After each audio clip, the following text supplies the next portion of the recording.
It's Monday evening and we're feeling a bit peckish today, aren't we? So it's time for a cookout. Another cooking video. Here we go.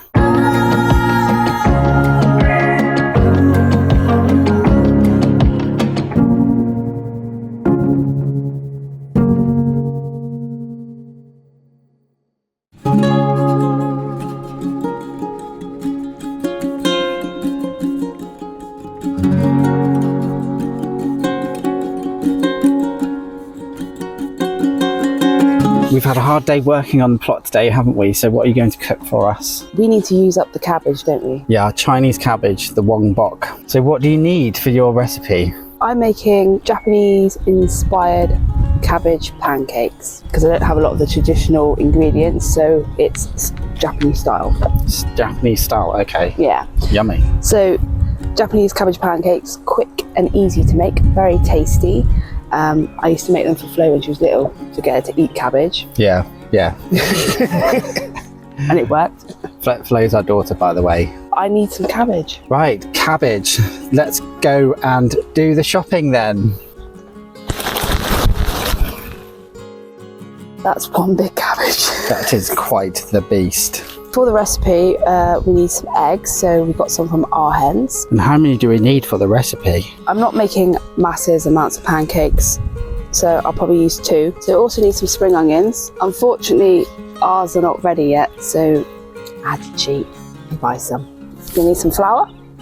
So I'm using water, but you can use milk if you'd like to. I'm going to be making a sauce to go on the pancakes, and this is Japanese style. So you need ketchup, soy sauce, and honey.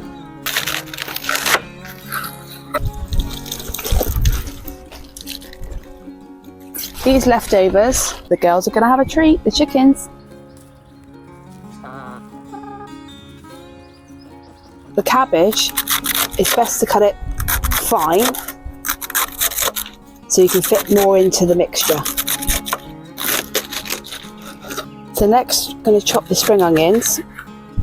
They can be, any size that you wish them to be, really. I like to save a bit of the ends for garnish. Okay, so I've chopped everything up and I'm going to make the batter now. We're going to add 2 eggs.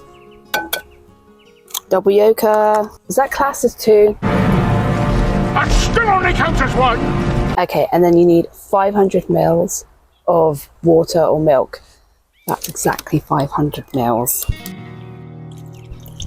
The mix until it's a batter consistency. So I like to season things, so I'm going to put a pinch of salt, pepper. Okay, so I've got my batter, and now I'm going to add the cabbage and the spring onions. You want to put enough in so there's a thin layer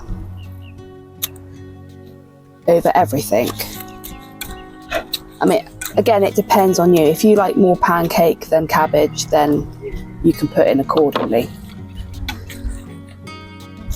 So you see, getting a nice coverage over everything. So you could put more stuff in there depending on what you prefer.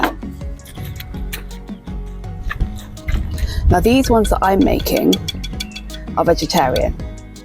Normally you would put meat in it, like shredded chicken or bacon or stuff like that, but these ones are completely vegetarian. Pop a bit of oil in there. I'm just going to leave that to heat up for a little bit before I actually put the mixture in. A scoop and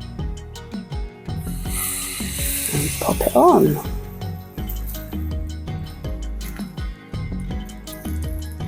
Oh, do you want the cabbage pancake? Now while the pancake's cooking, I'm going to make my sauce. So you need 1.5 tablespoons of ketchup, 1 tablespoon of soy sauce, and then you need 2 tablespoons of honey. Gives it that real sweet taste. And then give it all a nice mix. Pancake's done, so I'm going to just dribble. You just put a little dribble. Now this sauce is quite sweet. If you don't like sweet things, add a bit of Worcester sauce into it. And add spring onions for garnish.